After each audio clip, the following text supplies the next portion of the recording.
ये कहानी वो 7 कहानियों की सीरीज में से एक है। अगर आप इस सीरीज की कहानी सुनना चाहते हैं तो वीडियो की लिंक डिस्क्रिप्शन में दी गई है। मैं हाईली रिकमेंड करूंगा कि अगर आपने वो वीडियो अब तक नहीं देखा है तो इस वीडियो को देखने से पहले वो वीडियो ज़रूर देख लें।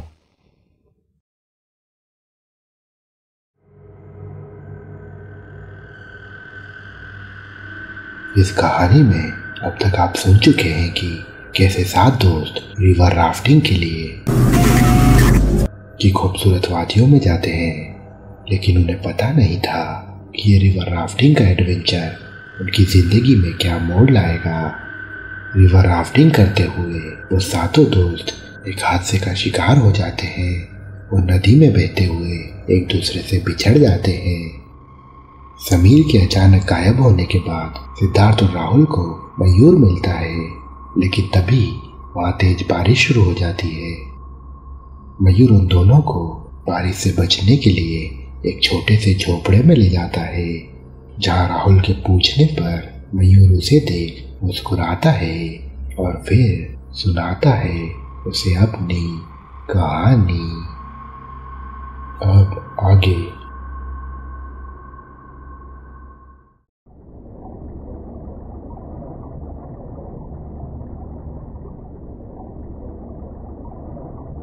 नदी में मैं बहुत देर तक बहता रहा। जंगल में रात भी शायद जल्दी हो जाती है, इसलिए अंधेरा बढ़ता गया। अंधेरा इतना बढ़ गया था कि मुझे कुछ भी दिखाई नहीं दे रहा था। मैं काफी घबराया हुआ था, कुछ भी नहीं सूझ रहा था मुझे। नदी में बहते हुए मुझे अचानक बहुत तेज आवाजें आने लगी। जिस दिशा में मैं बह रहा था शायद उसके सामने बहुत बड़ा झरना था। मैं उस झरने की आवाज को सुन के बहुत डर गया था। मैंने अपनी सारी ताकत अपने हाथ पैर चलाने में लगा दी, लेकिन मैं उस तेज बहाव में कुछ भी नहीं कर पाया। झरने की आवाज और बढ़ते ही जा रही थी। झरने की खौफनाक आवाज सुनकर मुझे इतना डर लगा कि मेरे सीने में बहुत तेज दर्द उठा। उस तेज दर्द में मैंने खुद पर काबू खो दिया था और ठीक उसी समय अचानक मुझे मेरे सामने एक सफेद हाथ नजर आया। मैंने उस हाथ को थाम लिया और अगले ही पल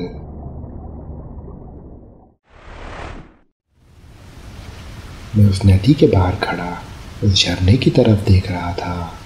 ऐसा लगा मानो जैसे मैं किसी सपने से जागा हूँ। मैं नदी के बाहर कब आया, मेरे साथ क्या हुआ, मुझे कुछ याद नहीं। एक पल पहले तो मैं नदी में बह रहा था और अगले ही पल मैं उस नदी से बाहर था। ना ही मैं गीला था और ना ही अब मेरे सीने में कोई दर्द था। ऐसा लग रहा था कि मैं बहुत समय से उस नदी के बाहर खड़ा उस झरने को देख रहा हूँ। उस काली रात में ठीक उसी वक्त मुझे उस झरने से कोई नीचे गिरता नजर आया। उस मंजर को देखकर मैं खौफ में हड़बड़ा उठा और चिल्लाया कि कोई है, उसकी मदद करो, कोई झरने से गिर गया है। तभी पीछे से एक आवाज़ आई, बहुत देर हो चुकी है, अब कोई भी उसकी मदद नहीं कर सकता। मैं तुरंत पीछे पलटा तो मैंने देखा कि एक बूढ़ा बाबा झरने की ओर देख रहा है। मैंने उस बाबा से पूछा कि वो कौन था जो अभी झरने से नीचे गिरा। तो उस बाबा ने कहा कि वो एक भटकता हुआ मुसाफिर था, जिसके बारे में अब कोई भी बात करना बेकार है। मैंने कहा, मैं कुछ समझा नहीं, क्या आप उसे जानते थे? आप इतनी रात गए यहाँ क्या कर रहे हैं? तो बाबा ने कहा, मैं एक राही हूँ और कभी कभी राह भटके लोगों को राह भी दिखाता हूँ। इतना कहते ही वो बाबा वहाँ से जाने लगा। वो बाबा उम्रदराज था, शायद इसीलिए उसकी बातें पहेलियों जैसी थी। मैंने उस बाबा से पूछा, किस तरफ जा रहे हैं आप? क्या आप मुझे यहाँ से बाहर जाने का रास्ता बता सकते हैं? तो बाबा ने कहा, हाँ, मैं उसी ओर जा रहा हूँ जहाँ तुम जाना चाहते हो। मंजिल दूर है, तुम चाहो तो मेरे साथ आ सकते हो, लेकिन एक बात का ध्यान जरूर रखना कि ये जगह अपने आप में एक बहुत बड़ा सवाल है। अगर तुम्हें पीछे से कोई आवाज़ देकर तुम्हें पुकारे तो तुम भूल कर भी पीछे मत पलटना और ना ही कोई जवाब देना। अगर तुम उस आवाज़ को सुनकर पीछे पलट गए या तुमने कोई जवाब दिया तो तुम एक बुरी मुसीबत में फंस जाओगे।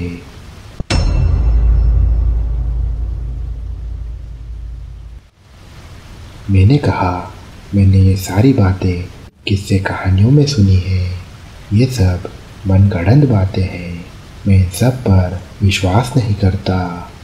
तो बाबा ने कहा, किस्से कहानियाँ हकीकत से ही बनती है, उस हकीकत का बनना हालात और जगह पर निर्भर करता है, और इस समय हम ठीक ऐसी ही एक जगह पर हैं जहाँ ये सब बातें सच साबित होना या ना होना तुम खुद देख लोगे।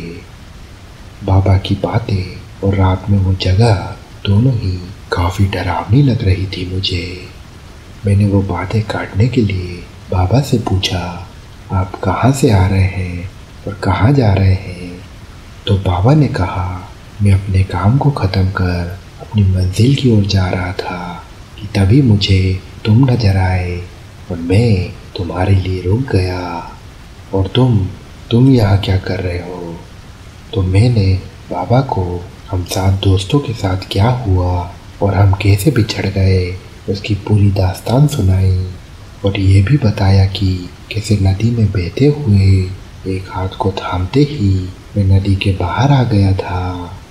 मैंने उस बाबा से पूछा भी कि क्या वो हाथ उनका था जो मेरी मदद के लिए मेरे सामने आया था, लेकिन बाबा ने कहा, मुझे नहीं पता कि तुम क्या कह रहे हो, मुझे तो तुम उस नदी के पास खड़े दिखे। बाबा की बातें सुनकर ऐसा लग रहा था कि बाबा मुझसे कुछ छुपा रहे हैं।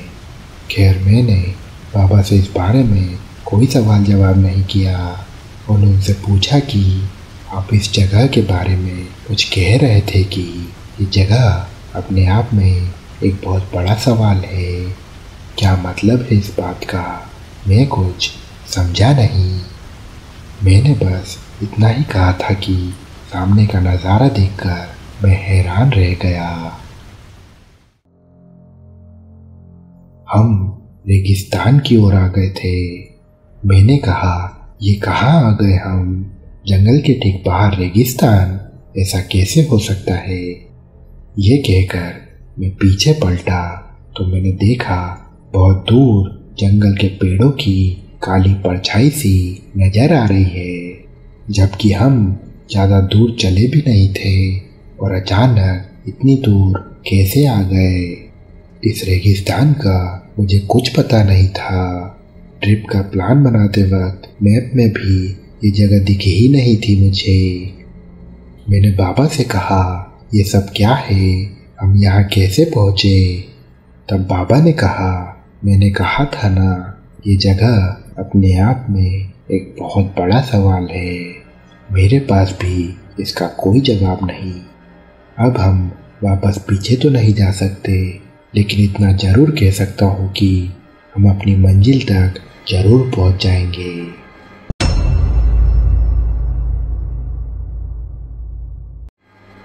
ऐसा जवाब सुनकर मैं ऐसे हालात में उस बाबा से कुछ भी ना कह सका और बाबा के साथ आगे चलता गया। उस रेगिस्तान में कई जगह कैंप फायर जलते हुए नजर आए। हर कैंप फायर के पास कुछ लोगों की परछाइयाँ नजर आ रही थी, लेकिन ठीक से कुछ नजर नहीं आ रहा था मुझे। मैंने सोचा कि वो शायद मुसाफिर होंगे या फिर वहीं रहते होंगे। चलते हुए मैंने बाबा से पूछा कि ये कौन सी जगह है, मुझे यहाँ कुछ ठीक नहीं लग रहा है। बाबा ने कहा कि ये सब उस नदी से शुरू होता है और उसी पे ख़त्म। बाबा की ये बात भी मुझे कुछ समझ नहीं आई और मैंने पूछा कि क्या खास है उस नदी में। तो बाबा ने कहा उसके पीछे एक कहानी है। तो मैंने कहा कि ये रास्ता जल्दी कट जाए उसके लिए मैं जानना चाहता हूँ वो कहानी।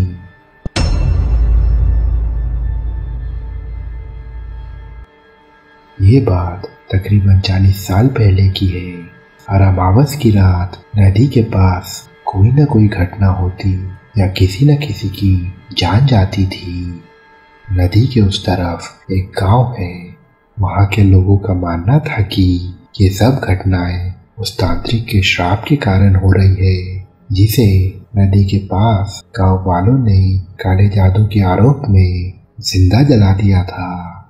उस तांत्रिक ने मरते हुए कहा था कि अपनी मौत का बदला लेने के लिए वो वापस जरूर आएगा। मयूर की इतनी बात सुनते ही मैंने उसे बीच में टोका, क्योंकि अचानक मुझे उस बाबा और उसकी सुनाई वो कहानी याद आ गई जो मुझे नदी के पास मिला था। मैंने मयूर को रोकते हुए कहा कि मैं उस तांत्रिक और उसके श्राप की कहानी जानता हूँ। उस तांत्रिक की कहानी मुझे उस बाबा ने बताई थी जो मुझे नदी के पास मिला था। मेरी इतनी बात सुनते ही वहाँ खामोशी छा गई। सब लोग सोच में पड़ गए थे। बारिश की आवाज में वो खामोशी बहुत सारे सवाल लिए हुए थी। उस खामोशी को काटते हुए मैंने मयूर से उसकी दास्तान सुनाने को कहा। तब मयूर ने उस बाबा की कहानी आगे बताना शुरू की। हर अमावस की रात नदी के पास होती घटनाओं, लोगों की लाशें देखकर गांव में दहशत का माहौल बना हुआ था। कई लोगों ने उस गांव को छोड़ कहीं और अपना बसेरा ढूंढ लिया था, लेकिन कई गरीब परिवार वालों को मजबूरी में उसी गांव में रहना पड़ा। एक बच्चा जो तकरीबन 9 साल का था, वो अमावस की रात नदी में डूबकर मर गया था। वो बच्चा गांव के मंदिर के पुजारी की इकलौती संतान थी। उस बच्चे के मरने से उसका परिवार काफी दुखी था, लेकिन वो पुजारी ये सदमा बर्दाश्त नहीं कर पाया। उसका मानना था कि अगर ये सब उस तांत्रिक के श्राप का असर है तो वो इस श्राप को खत्म करने के लिए कुछ भी करेगा। वो अपने बच्चे की मौत का बदला लेने के लिए कुछ भी करने पर आतुर हो गया था। उसने नदी के पास ठीक उसी जगह पर 1 महीने का हवन का आयोजन किया जहाँ उस तांत्रिक को जिंदा जलाया गया था, इस उम्मीद में कि वो श्राप को अपनी पूजा पाठ से खत्म कर देगा। पुजारी ने उसी जगह पर अपना बसेरा बना लिया। वो पुजारी वहीं रहता और कथाएं और हवन किया करता। गांव वाले भी हर दिन उसकी पूजा में शामिल होते थे। बाबा ने इतना कहा ही था कि अचानक मुझे मेरी मम्मी की आवाज सुनाई दी।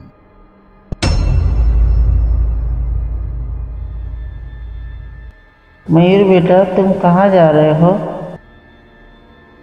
मम्मी की आवाज सुनकर मैं बहुत खुश हो गया और बस पीछे पलटने ही वाला था कि बाबा ने कहा, रुको, किसकी आवाज सुनी तुमने? मैंने कहा, मैंने अपनी मम्मी की आवाज सुनी, वो मुझे बुला रही है। तो बाबा ने कहा, क्या तुम्हारी मम्मी भी तुम्हारे साथ आई थी? मैं बाबा की इस बात से सोच में पड़ गया। मैंने कहा, नहीं, वो हमारे साथ यहाँ नहीं आई थी। बाबा ने कहा, क्या तुम्हें वाकई लगता है कि इस अंधेरी रात में तुम्हारी मम्मी अकेले तुम्हें यहाँ ढूंढने आएगी? तुम उस आवाज का कोई जवाब मत देना और ना ही पीछे पलटना। मुझे यकीन नहीं हो रहा था कि बाबा ने जो कहा था वो सच है। मम्मी की आवाज़ सुनकर मैं बहुत खुश हो गया था, लेकिन बाबा की चेतावनी सच होते देख मैं ना ही पीछे मुड़ा और ना ही मैंने उस आवाज़ का कोई जवाब दिया। इसके बाद मुझे दोबारा मम्मी की आवाज़ सुनाई नहीं दी। बाबा ने चलते हुए कहा, मंजिल अभी भी बहुत दूर है। फिर मैं भी बाबा के साथ चलने लगा और बाबा ने आगे कहानी बताना शुरू की। पुजारी की कथा और हवन में लगभग पूरा गांव शामिल होने लगा था। लेकिन अमावस की रात आते ही पुजारी के घर वालों को छोड़ गांव वालों में से कोई भी वहां नहीं आया। तो पुजारी ने हवन और कथा अपने घर वालों के साथ जारी रखी। शाम होते ही हवाएं चलने लगी। माहौल में मनहूसियत सी छा गई थी। रात होते होते हवाओं ने आंधी का रूप ले लिया था। उस आंधी में पुजारी के घर वालों ने पुजारी से घर चलने की खूब मिन्नतें की, लेकिन पुजारी ने उन्हें मना कर दिया और पुजारी ने अपने परिवार वालों को घर भेजकर अकेले ही पूजा जारी रखी। आंधी के साथ साथ तेज बारिश भी शुरू हो चुकी थी। उस तेज बारिश में हवन की आग बुझ चुकी थी, लेकिन पुजारी ने हार नहीं मानी और अपनी कथा जारी रखी। और अगले दिन गांव वालों को उस जगह पे ना ही पुजारी दिखा और ना ही कथा और हवन का कोई भी निशान। ऐसा लग रहा था मानो वहां कभी कुछ हुआ ही नहीं। वो पुजारी लापता था। सभी गांव वाले और उस पुजारी का परिवार हैरान और परेशान थे। पुजारी को हर जगह ढूंढा गया, लेकिन पुजारी कहीं नहीं मिला। उस रात क्या हुआ किसी को कुछ नहीं पता।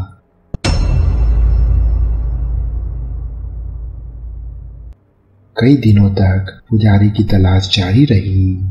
पुजारी तो नहीं मिला, लेकिन उसके गायब होने की कई कहानियां गांव वालों ने बना ली थी। कोई कहता था कि पुजारी को भी उस तांत्रिक के श्राप ने मार डाला, तो कोई कहता था कि पुजारी डर के भाग गया और शर्म के कारण वापस नहीं आ रहा। लेकिन उस अमावस की रात के बाद अगली कई अमावस की रातें बीत गई, मगर कहीं कोई हादसा या घटनाएं सामने नहीं आई। बाबा ने इतना कहा ही था कि अचानक मुझे मेरे पापा की आवाज सुनाई दी। बेटा मयूर, तुम ठीक तो हो? वो आवाज सुनकर मैंने रुकते ही बाबा ने कहा, किसकी आवाज सुनाई दी तुम्हें? मैंने कहा, मेरे पापा की। तो बाबा ने कहा कि क्या वो तुम्हारे साथ आए थे? तो मैंने ना में जवाब दिया। बाबा ने कहा, पीछे मत देखना और ना ही कोई जवाब देना। मैं बहुत परेशान था इन सब घटनाओं के होने से। अब मुझे ना ही मम्मी की आवाज़ और ना ही मेरे पापा की आवाज़ कोई वहम लग रही थी। बाबा को आगे जाता देख मैं भी उनके साथ चलने लगा और बाबा से पूछा कि फिर क्या हुआ? क्या गांव वालों को वो पुजारी कहीं मिला? बाबा ने कहा, नहीं, कई गांव वालों ने उस पुजारी को रात में नदी के पास देखा था।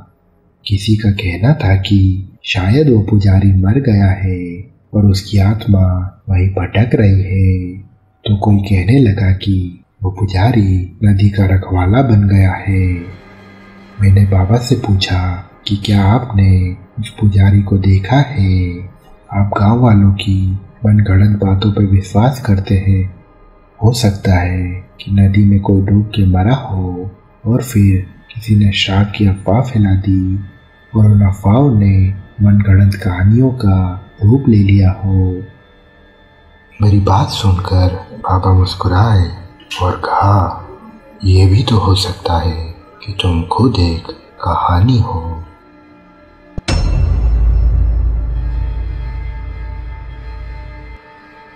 बाबा का अजीब सवाल सुनकर मैं उनसे क्या कहूँ, मुझे कुछ समझ नहीं आया।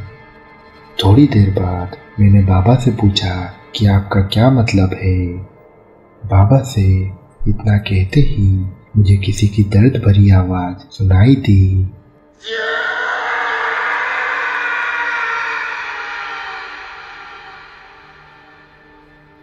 वो आवाज सुनने में समीर की लग रही थी। समीर बहुत तेज आवाज में मदद के लिए चिल्ला रहा था। समीर मेरे साथ ही आया था और उसकी आवाज कोई वहम नहीं थी। मैंने कहा, समीर कहाँ है तू और मैं पीछे पलट गया। और जैसे ही मैं पीछे पलटा तो मुझे ऐसा लगा मानो मैं फिर से नींद से जागा हूँ।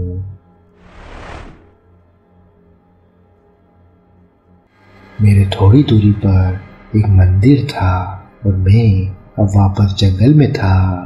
मैं अकेला ही वहाँ खड़ा था। वो बाबा मुझे कहीं भी नजर नहीं आ रहे थे। मैंने आसपास देखा लेकिन वो बाबा मुझे कहीं नजर नहीं आए। पता नहीं क्या हुआ था मेरे साथ। अब तक कई रहस्य भरी घटनाएं हो चुकी थी मेरे साथ, लेकिन समीर की दर्द भरी आवाजें मुझे साफ सुनाई दे रही थी जो मंदिर में से आ रही थी। मैं मंदिर के पास गया और मैंने महसूस किया कि वहाँ समीर के साथ कोई और भी है। मंदिर से किसी औरत की डरावनी आवाज आ रही थी। वो औरत समीर से कह रही थी कि तेरी इतनी हिम्मत, मुझे धोखा देके भागेगा तू। और वो औरत पागलों जैसे हंसते हुए शायद समीर को मार रही थी। मुझे कुछ समझ तो नहीं आया, लेकिन इतना जरूर समझ गया था कि समीर कोई बड़ी मुसीबत में है। मैं समीर को कोई और मुसीबत में डाले बिना बचाना चाहता था, इसीलिए मैं वहीं छुप गया और सही मौके का इंतजार करने लगा। और मौका मिलते ही मैंने समीर को वहां से निकाला और उसे लेकर वहां से भागा।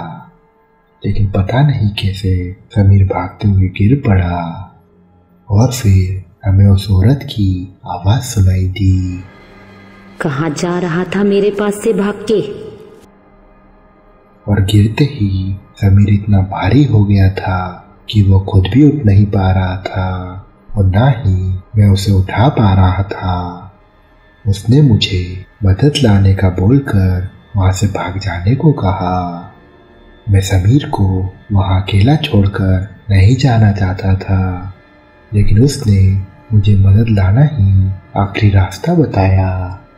मैंने वहां से भागते हुए कई जगह मदद की तलाश की, लेकिन मुझे इस अंधेरी रात में इस झोपड़े के सिवाय कुछ नहीं दिखा। ये कैंप फायर भी इस झोपड़े में पहले ही जल रही थी, इसलिए मैंने यहाँ रुककर इंतजार करना ही सही समझा। अकेले इस जंगल में मैं काफी उलझनों में था। मैं बहुत देर तक मेरे साथ हुई घटनाओं के बारे में सोचता रहा और फिर अचानक मुझे सिद्धार्थ और तेरी आवाज सुनाई दी। उसके बाद जो हुआ तुम्हें पता है। मयूर की इस पूरी कहानी को सुनकर मैंने कहा, हाँ, पता नहीं समीर किस मुसीबत में फंसा है। उसको वहां से बचाने के लिए हमें क्या करना होगा। मुझे ये रात न जाने क्यों बहुत लंबी लग रही है। मैंने इतनी लंबी रात कभी नहीं देखी। इतनी लंबी रात में समय का भी कुछ पता नहीं चल रहा। बचाओ बचाओ बचाओ। अचानक हमें किसी के मदद में चिल्लाने की आवाजें आई। हम तीनों झोपड़े से बाहर निकले तो हमने देखा कि बारिश बंद हो चुकी थी, लेकिन वहां का नजारा देखकर ऐसा लग रहा था कि जैसे वहां बारिश कभी हुई ही नहीं। हर तरफ सूखा था, पानी की एक बूंद भी नहीं थी। इससे ज्यादा सोचने का हमें समय नहीं मिला। मदन में पुकारती आवाज बहुत दर्द भरी थी। जहां से आवाज आ रही थी हम तीनों उस तरफ भागे।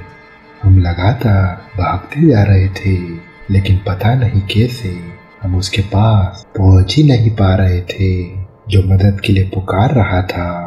फिर भी वो आवाज साफ सुनाई आ रही थी।